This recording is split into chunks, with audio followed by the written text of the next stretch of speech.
आज होळी स्पेशल एकदम वेगळ्या पद्धतीने पोळी बनवत आहोत. पुरणाची पोळी. त्यासाठी या ठिकाणी 1 किलो डाळ घेतलेली आहे.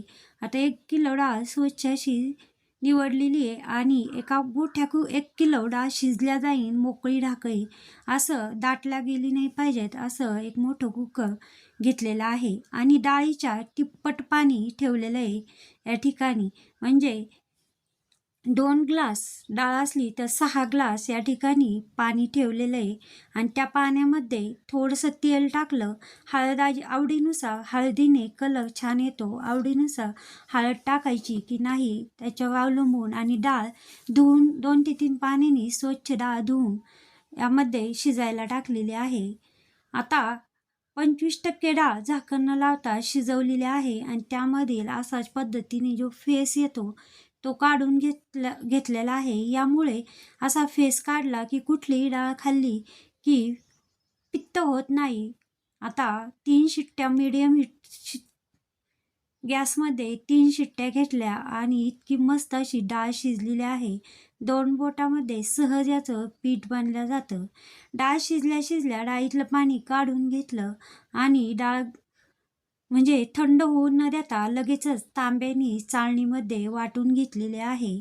म्हणजे पटकन वाटल्या जाते. यामध्ये काहीही गूळ काहीही न घालता ही डाळ फक्त शिजल्या वाटून घेतली. आता इकडं पीठ मळत आहोत. पीठ मळताना मैदा न टाकता फक्त गव्हाचं पीठ टाकलं. त्यामध्ये 2 ते 3 चमचे तेल टाकून ही कणिक थोडीशी अशी सैल मळून घेतली आणि एका पातेल्यामध्ये ही तेल लावून झाकून ठेवली. यामुळे कणिक छान अशी भिजल्या जाते. आता ही वाटून घेतलेली जी डाळ आहे त्यामध्ये 1 किलो डाळीसाठी या ठिकाणी अर्धा किलो गूळ घेतलेला आहे आणि जवळजवळ पावशेर साखर घेतलेली आहे.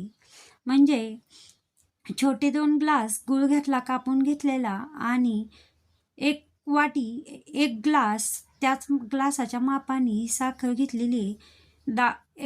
एका किलो डाळीसाठी. आता वेलदोडे सुंठाची पूडही यामध्ये केलेली होती.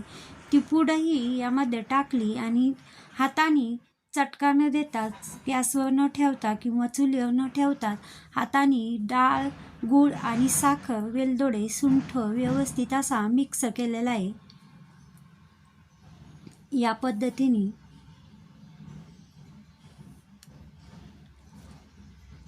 आता याला थोडंसं हळूहळू पाणी सुटलं जाईल. पण चटका द्यायच्या वेळेस आता असं आधी आपण काय करतो की डाळ घेतली की डाळ शिजली की ती चाळणीतून काढली की लगेचच आपण गूळ आणि साखर किंवा गूळ टाकतो. मग नंतर चटका देतो. पण तसं न करता आधी डाळ वाटून घेतली त्यानंतर गूळ आणि साखर टाकलेले आहे. यामुळे पुरणाला जो खमंगपणा येतो, एकदम मस्त असा खमंगपणा येतो आणि चविष्ट अशी पोळी होती. आणि थोडंसं हे जे पुरण आहे ते चिकट होतं, पातळ न होता चिकट होतं. यामुळे पोळीमध्ये पोळी लाटताना सगळ्या बाजूनी हे पुरण पांगल्या जातं आणि पोळी वेगळी आणि पुरण असं पोळी घेतली किंवा आपण फोडली की काही वेळेस काय होतं की जे पुरण आहे ते असं खाली पडलं जातं आणि पोळीचा पापूड जो आहे तो निघाला जातो. या पोळीमध्ये तसं न होता होटाने चावण एवढी मऊ लुसलुशीत अशी पोळी होती. आता याला थोडासा चटका द्यायला आता पाणी सुटलं आधी साखरेला गुळाला. त्यानंतर जसा चटका देत गेलो तसा हे घट्ट होत चाललं. अजून थोडंसं सैलच आहे. याला 10 मिनटं आपण ज्या पद्धतीने चीक हाटतो त्याच पद्धतीने हे याला चटका देऊन घेतलेला आहे. अजिबातही खाली न लागता आता कढई घेताना जाडबुडाची आणि मोठी घेतली होती. 1 किलो डाळ म्हणजे जवळजवळ आता हे सगळं 1.25-2 किलो झालेलं आहे. डाळ, गूळ, साखर मिळून. आता थोडंसं सैल वाटत होतं पण ताटामध्ये काढून या पद्धतीने मी पांगवलं आणि ही जी उलटणी आहे ती यामध्ये उभी केली तर एकदम व्यवस्थित अशी उभी राहते. म्हणजे अजिबात पातळ आपलं पुरण झालेलं नाही.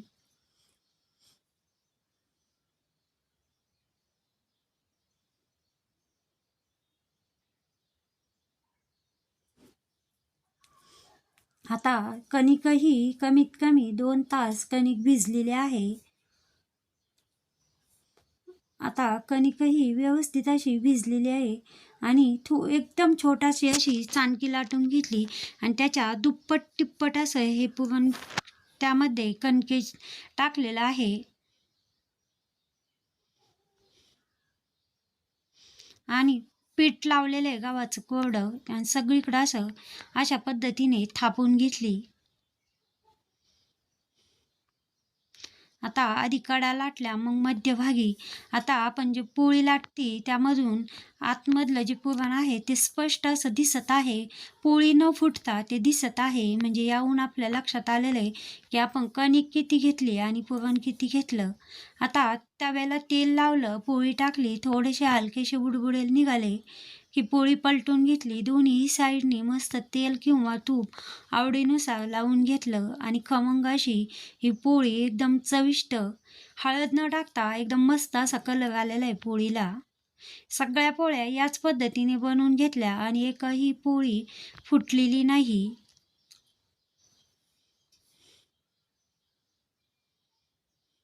टम्म अशा ह्या पोळ्या फुगलेल्या आहे.